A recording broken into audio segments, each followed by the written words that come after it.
Bom, pessoal, eu vou fazer aqui tipo uma apresentação, essa aula do vírus, vou falar sobre o vírus e tal, só para vocês entenderem mais ou menos como vai funcionar e para vocês verem a parte que vocês querem pegar, a parte mais fácil, a parte que vocês se identificam, tá? Não sei se como é que vai resolver, se cada um vai apresentar uma parte ou não, sei lá.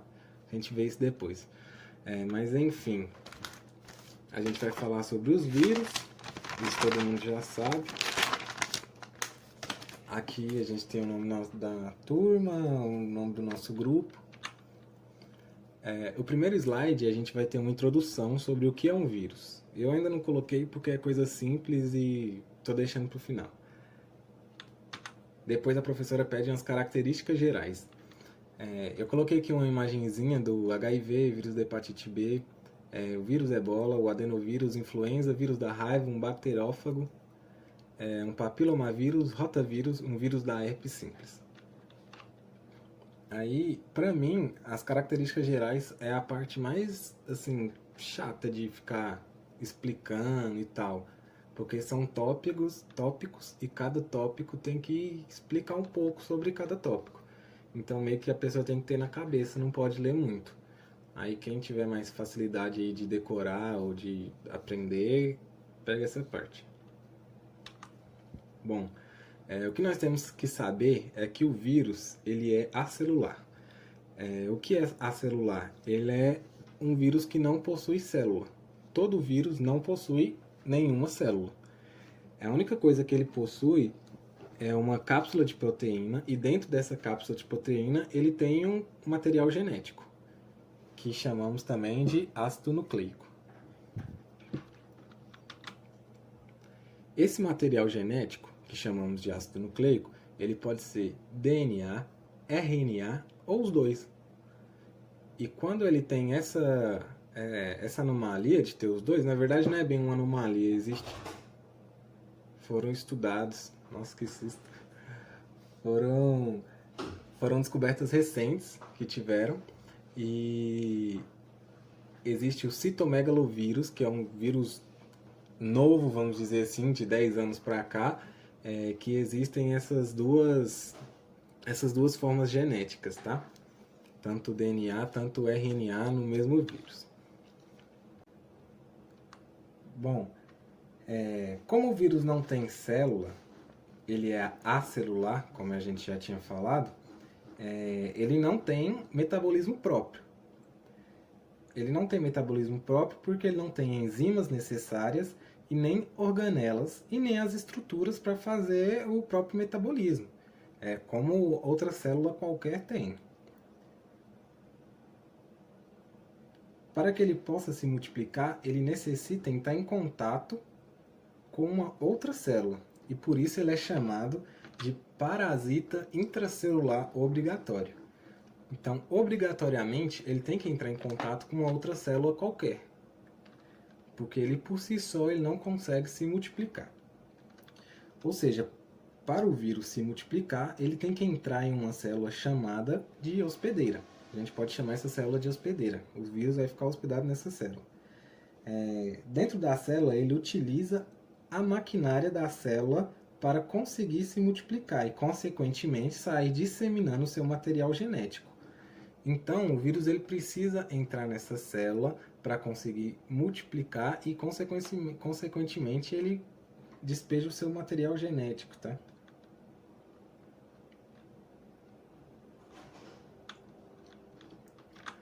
Os vírus também são chamados de agentes infecciosos, causando infecção e problemas para as células. Nesse caso, quando a infecção é causada por um vírus, ela é chamada de virose. O vírus fora da célula, ele é inerte, como se não tivesse vida e como se fosse inanimado. É o que eu já tinha falado antes. O vírus fora da célula, ele não é nada, ele não causa efeito nenhum, porque ele não tem contato com a célula, ele não consegue disseminar o seu DNA, o seu material genético. E quando ele está fora da célula, ele tem uma nomenclatura também que é chamada de víron. Tá? Quando ele está fora da célula, quando ele está inerte. Bom, como a gente já tinha falado, se o vírus ele não tem estrutura celular, não tem organelas e não consegue fazer o seu próprio metabolismo, ele não sofre a ação de antibióticos. Para os vírus, deve-se tomar antivirais. Tanto é que para a AIDS é ministrado antirretroviral, porque o vírus da HIV é chamado de retrovírus, que é uma outra classificação de vírus, tá? Os vírus eles podem sofrer mutações e, consequentemente, eles evoluem. Os vírus são motivos de uma das maiores discussões das ciências. Alguns cientistas consideram os vírus como um ser vivo, outros não consideram vírus como seres vivos. Isso porque quem fala que o vírus não é vivo usa o argumento de que ele não tem célula. É o que eu tinha falado, o vírus é acelular. Então, o cientista que diz que o vírus não é um ser vivo usa o argumento que ele não tem célula, não tem metabolismo próprio e ele não é considerado um ser vivo. Por outro lado, tem cientistas que dizem que como o vírus consegue se multiplicar dentro de uma célula e passar adiante o seu material genético, enfim, ele consegue ser um ser vivo. Mas na verdade não existe um consenso. Tem gente que fala que é, tem gente que fala que não é, mas não tem nada teoricamente provado que o vírus é ou não um ser vivo, tá? Mas partindo do pressuposto, existe uma regra da teoria celular de que todo ser vivo é constituído de pelo menos uma célula. Então existe essa regra da teoria celular.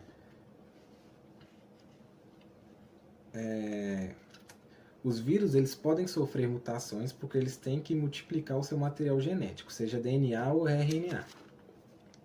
E quando ele se multiplica, ele pode sofrer alterações chamadas de mutações. Uma observação importante, o vírus de RNA, eu até marquei ele aqui, ó, deixei ele amarelo, porque o vírus de RNA ele sofre muito mais mutações que o vírus de DNA. O vírus de RNA é o vírus é o coronavírus, vírus da gripe. Esse tipo de vírus sofre muito mais mutação do que os outros, do que um vírus de bactéria, por exemplo, um bacteriófago. Isso porque o DNA ele possui a DNA polimerase, que é uma enzima que erra muito pouco na hora da multiplicação. Então essa enzima, como ela erra muito pouco, as mutações do vírus que possui DNA são poucas. Então geralmente não tem muitas mudanças do vírus, tá? Agora um vírus que possui o seu material genético RNA, a enzima que duplica o RNA, ela erra muito. E, consequentemente, o vírus ela sofre muitas mutações. Então, essa enzima que faz essa duplicação do material genético do vírus que possui RNA, do vírus da gripe e tudo mais, constantemente ela está errando. Então, consequentemente, esse vírus sofre todas essas mutações, que é o caso do vírus da gripe que eu tinha falado. E é por isso que a vacina que nós tomamos hoje, daqui a um ano, ela já não é tão eficaz, porque ela já não tem o mesmo efeito, porque esse vírus de RNA sofreu inúmeras mutações dentro desse um ano. Por isso que geralmente o vírus da gripe, as vacinas da gripe, necessitam de doses de reforços anualmente, de 2 em 2, tudo mais. Bom, essa parte é das estruturas e fisiologia. É uma parte bem simples, assim, quem quiser falar sobre elas também, vai falar sobre os vírus e como as estruturas do vírus, especificamente, como ela funciona. Bom, eu peguei como exemplo o vírus da gripe, que é o vírus mais comum que a gente tem. Bom, essa parte de fora, meio laranja e tal, a gente chama ela de envelope. Nem todo vírus ele tem envelope. E às vezes ele possui, quando ele não tem envelope, às vezes ele possui só essa parte rosa de dentro, tá? Mas na maioria das vezes ele tem sim esse envelope, principalmente nos vírus da gripe, tá?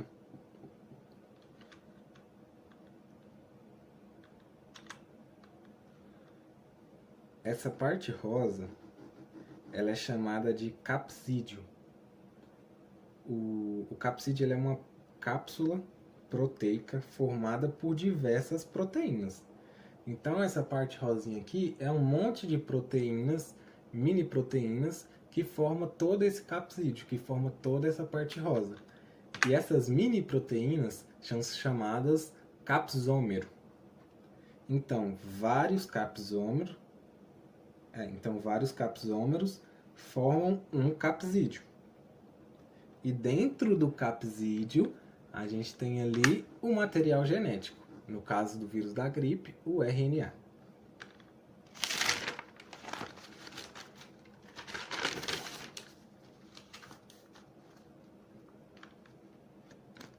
Nós temos também, ao redor do envelope, as glicoproteínas, que são essas bolinhas verdes e tem umas bolinhas rosas também, que é uma parte de proteínas que tem nesse vírus. É uma observação importante também. H1N1 e H1N3 são variações das quantidades de glicoproteínas presentes no vírus. Então, H significa hemaglutinina e o N significa neuraminidase.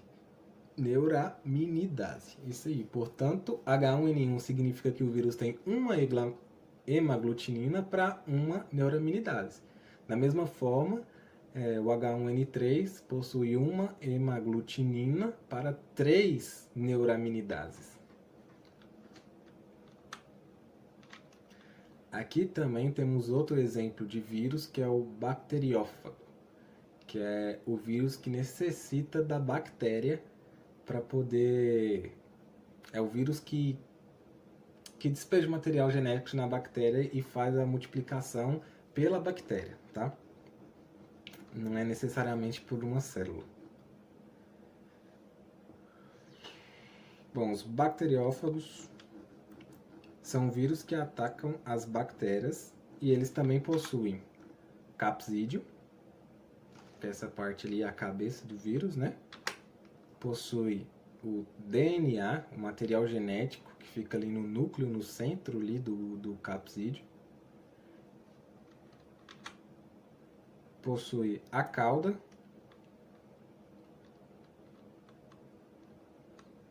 nessa região do meio. Possui a cauda, não tem muita função clara, a cauda do bacteriófago. E possui as fibras. As fibras é como se fosse um robô. Esse bacteriófago parece bem um robô. As fibras, elas entram na bactéria, o robô meio que abaixa e ele injeta o material genético dentro da bactéria. Aí a cabeça fica para fora e ele injeta. É como se fosse uma injeção mesmo. Entre as fibras e o DNA é injetado na bactéria. Bom, as formas de reprodução do vírus é simples também essa parte. Ai, senti até uma dor. Mas eu acho que eu já tenho até as coisas aqui escritas, ó. Primeiro, quem for falar sobre isso tem que explicar que existe uma sequência de eventos e acontecimentos durante o ciclo reprodutivo de um vírus. Tudo começa com adesão ou adsorção. Essa parte aqui o pessoal pode até, quem for fazer isso aqui pode até ler e tal, não tem muito o que explicar, sabe? Adesão e adsorção ocorre quando o vírus entra em contato e se adere a uma célula hospedeira. Depois da adesão e adsorção, ocorre a penetração. A penetração ela pode ocorrer por meio de fusão, injeção ou endocitose. Fusão, injeção e endocitose são todos métodos de entrada na célula. Juntamente com a penetração é liberado o material genético do vírus. Então, no mesmo momento que ele faz a penetração na célula, ele está liberando o seu material genético ali, que é seu DNA ou RNA. No caso do citomegalovírus, os dois. O terceiro passo da reprodução do vírus é a biossíntese ou síntese viral. Acontece quando o material genético do vírus começa a influenciar nas atividades celulares do parasita, resultando na produção de proteínas para a geração de novos vírus. Então, é como se o material genético do vírus mandasse a célula gerar e multiplicar novos vírus, tá? Ele utiliza a célula, utiliza todo o equipamento energético que a célula tem, as enzimas, tudo que a célula tem ali para poder gerar outros vírus. Ele meio que chega na célula e manda em tudo. O quarto passo da reprodução é a maturação. Esse processo ele é designado para a formação de novos vírus após a produção da proteína específica. Nessa fase, os vírus já estão montados e completos já. A maturação é quando eles já estão completos, já estão montados, já estão finalizados ali só esperando. E por fim, nós temos a liberação. Após passar pelo processo de maturação, o vírus ele sai da célula parasitária por brotamento ou quebra de membrana plasmática, finalizando o processo de reprodução. Nessa imagenzinha aqui de cima, a gente consegue ver mais ou menos como funciona. Ali é um exemplo de vírus bacteriófago. Esse redondinho é a bactéria, dá para ver ali o bacteriófago lá, parecendo um robôzinho lá em cima da bactéria. Ele faz a adesão e a adsorção, que é o primeiro passo. Logo após ele faz a injeção, que é a parte de penetração. No caso do bacteriófago, ele faz apenas a injeção. Fusão e endocitose é no caso de outros vírus, por exemplo, o vírus da gripe, ele faz a fusão ou a endocitose, que é outro tipo de penetração na célula. O bacteriófago faz a injeção, depois da injeção é a infecção, infecta a célula com todo o seu material genético ali.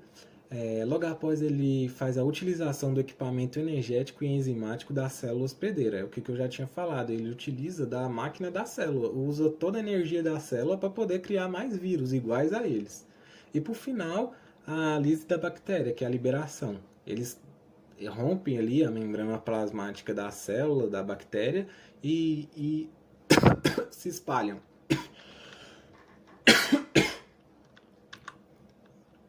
Bom, essa parte aqui também é simples, qualquer um pode falar, é só ler lá na hora, explicar um pouquinho, que é as principais viroses, que é as doenças causadas por vírus. Tem HIV, sexualmente transmitida, uma IST, transmitida também pelo sangue, e via vertical é pelo parto, né, da mãe. Causa baixa imunidade, feridas e suor noturno. Tem HPV, também é uma IST, transmitida pelo sexo, objetos infectados e também via vertical. Causa verrugas e câncer no colo do útero. Tem a hepatite B, também sexualmente transmitível, transmitida pelo sangue, via vertical e causa problemas hepáticos. Tem a herpes, sexualmente transmitida, contato com feridas e causa feridas dolorosas. Temos a dengue, transmitida pela picada do Aedes aegypti, causa dores, febres e manchas avermelhadas. A raiva é transmitida pela saliva de um mamífero contaminado, causa hidrofobia e problemas neurológicos. O ebola é transmitida pelo sangue, fluidos contaminados e causa hemorragia, tosse e tosse com sangue. O rotavírus, ele é transmitido pela água ou algum alimento contaminado, seja o que for, causa diarreia, vômito e febre. E temos o famoso coronavírus, transmitida por gotículas provenientes da tosse ou espirro de uma pessoa contaminada. Causa perda de paladar, falta de ar, dores no peito, febre, tosse e inúmeros sintomas. E por fim a gente tem os medicamentos utilizados no vírus. para curar o vírus. Na verdade, os medicamentos, é bem importante também destacar algumas coisas, porque os medicamentos que combatem o vírus são chamados de antivirais. E os antivirais, ele tem um nível bem elevado de toxicidade. Porque como eu falei, quando a gente falou lá no início, como eu falei lá no início, o vírus ele é acelular, ele não possui célula. Então é impossível a gente atacar a célula do vírus, porque ele não tem como atacar as partes, as estruturas do vírus, destruir o vírus pelas estruturas dele. Então isso é impossível. Os antivirais, ele tem um nível muito alto de toxicidade para ele causar essa toxicidade para o vírus também. Ele não possui metabolismo para ser atacado, então não é possível afetar o próprio vírus diretamente. É possível afetar o vírus durante o processo reprodutivo dentro da célula. Então, quando ele está na célula do hospedeiro, é sim possível afetar o vírus durante esse processo. Então, frequentemente, os antivirais acabam produzindo uma série de efeitos colaterais no hospedeiro. Por quê? O antiviral está afetando a célula do hospedeiro. Quem é o hospedeiro? O ser humano. Vamos supor que é o ser humano, tal, ou pode ser um animal, mas via de regra o ser humano. Ele é o hospedeiro, tem ali as suas células atacadas pelo vírus. O antiviral, ele leva esse nível de toxina alto para a célula do ser humano. Então o número de pessoas que têm esses efeitos colaterais fortes com antivirais é muito grande. Os principais antivirais são a Ciclorvi, usado para o vírus da varicela, Epstein e citomegalovírus, que é aquele vírus que tem dois tipos de material genético. O Tenofovir estuda medicamento, tá, gente? Tenofovir, ele é anti-HIV. O Penvir trata herpes zoster, herpes simplex e herpes genital. O Herpessil trata herpes aguda e recorrência de feridas da própria herpes. O Binavir é um anti-HIV do tipo 1 e é recomendado apenas para uso adulto.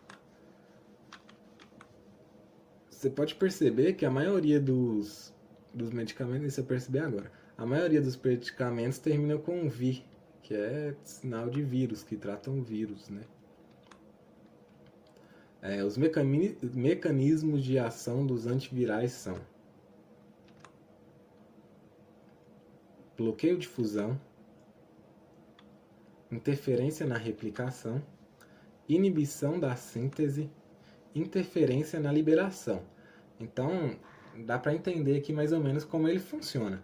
Então, ele ataca a célula de uma forma que bloqueia a fusão do vírus. Lá eu tinha falado que a primeira forma de adesão do vírus era com fusão, injeção e